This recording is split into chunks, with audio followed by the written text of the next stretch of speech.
एक समय की बात है, एक राजा ने, अब जैसे जनता को मार्गदर्शक जैसे मेरे जैसे जो गाइड करेंगे ये भोली आत्मा तो उसी तरह पक्की हो जाएंगी। उन्होंने किसी ने बताया कि आप जो है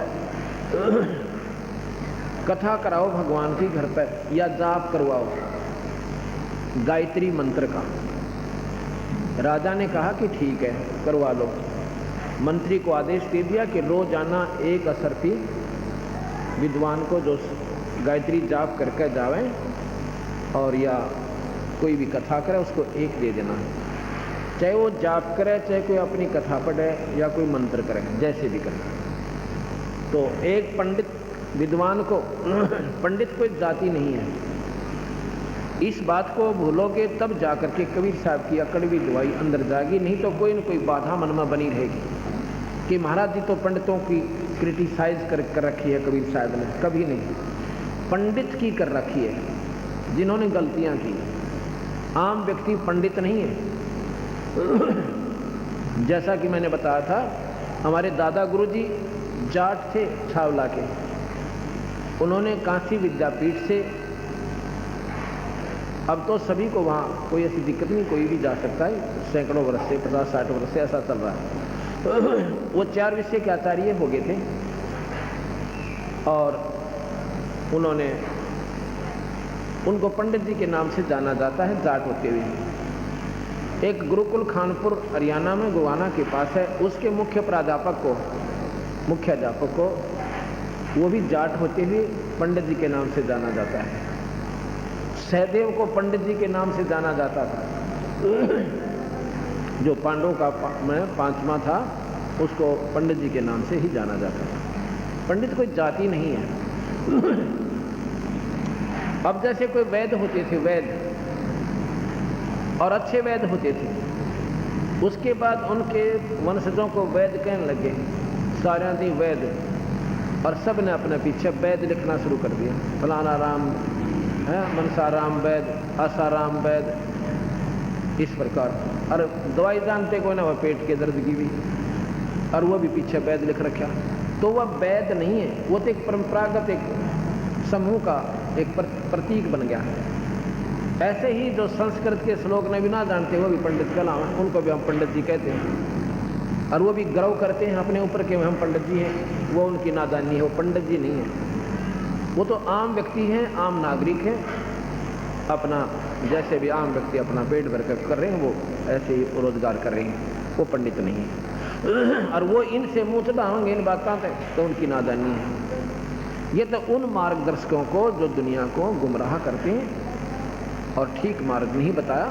सरू जहाँ से पंडित पदवी हुई थी, ये बहुत नेक आत्मा थी, वो इसको रोजी रोटी नहीं बनाया था, वो अपना सत ढंग से जितना वो जानते थे उनको जाप बता दिया करते थे, ये जाप करो भाई, ये मंत्र जपा करो, और अपना करके कमाई वो अपना पेट भरते थे।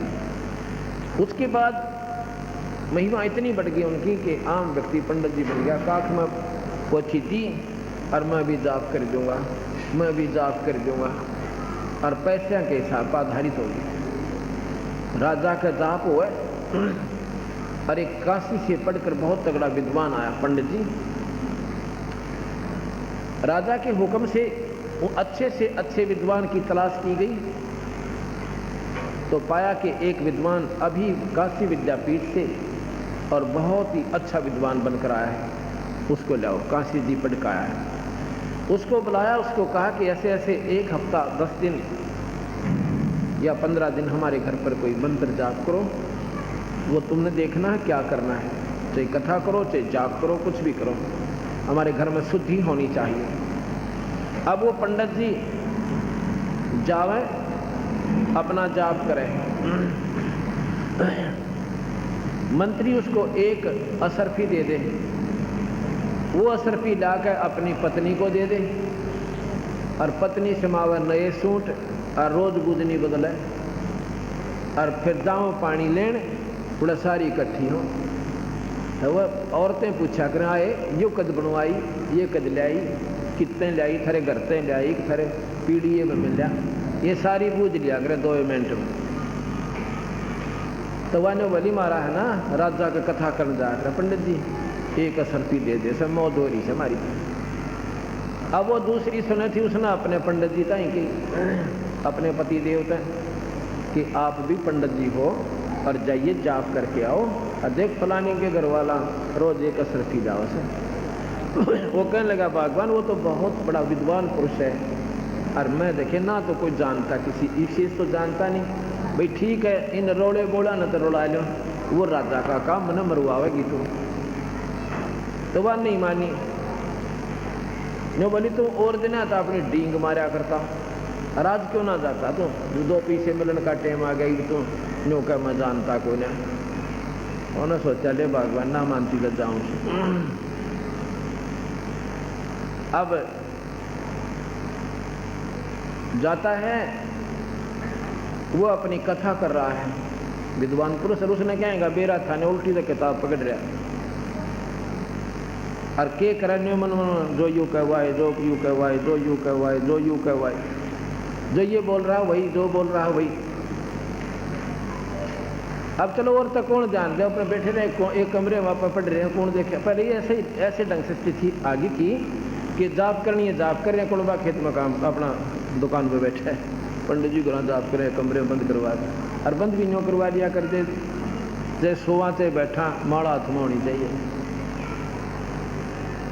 लेकिन वो जो सामने एक असरफी उसको मिल गई, एक मिल गई उसको, और विद्वान पंडित का जी चढ़ के अंदर ही अंदर जलन हुई, वह बड़ा चाड़े की बात हुई। मैं तो इतने दिन विद्या प्राप्त करके यार ये कुछ जानता ना पूछता, किताब भी उल्टी पकड़ रहा बूझ, और यू नो का जो यू का वो, जो यू का वो, और इसको भी असरफी मिल गई। अगले दिन तीसरी ने संस्कार दिया, अब तू भी जा। वो भी नाटा भगवान मैं तो कति अनपढ़ सो, वो तो दूसरा भी ले थोड़ा ही बहुत कुछ जानता होगा, और वो एक तो जो मैं कति विद्वान पुरुष है, और मेरी दाल वहाँ गले नहीं। तो वह लागी लड़न तुम तन्यों से फलान से दो पैसे मिलन का टेम आओ, जब तुम नौकरिया कर कर जी को ना। उन्हें सोचा यार रोज लड़ाई रखेगी, चालन देखी जाएगी, एक कमरे में बैठना के किसी बेरा पट्टा है। वो भी चला गया, वो कहता है अपनी कथा कर रहा है, दूसरा कहता है जो यू का वही, जो यू का वही, जो यू का वही, और तीसरा नौका कब तक नम बहेगी, कब तक नम बहेगी, कब तक सूत बैठा रहेगा नो, कब तक नम बहेगी, कब तक नम बहेगी, वहाँ दूध तो पड़ेंगे। अरे तो जी फिर चौथी ने सुस्कार दिया, क्यों तो सांझ ने एक असर पी सब न मिल जाए, शाम को तड़के नए नए कपड़े बदलें। वो चौथा भी न बोला भगवान तो मरवावत की मैंने, अब ना नो के था वो देखियो कौन सा पट रहा, वो भी तो जाए से दूसरा, अब अच्छा वो भी गया कहाँ पर भी जाओ सुधे। वो चौथा भी जी मैं भी कथा करूँगा, बैठ जाओ उस कमरे में। राजा के घर में क्या कमी हो सके, और धार्मिक राजा था, ज्ञाता महात्मा में अच्छा लाभ होगा। पहले वाला अपनी कथा कर रहा है और दूसरी वाला कह रहा है जो ये कहता है वही, जो ये कहता है वही, जो ये कहता है वही ठीक। तीसरा कहता है कब तक नम भेगी, कब तक नम भेगी, कब तक। तीसरा कह नम बन दे इतने नंबर, तीसरा ने बोला नम बन दे इतने नंबर मंडे रहो। तो जब वो समापन हुआ उससे पहले दिन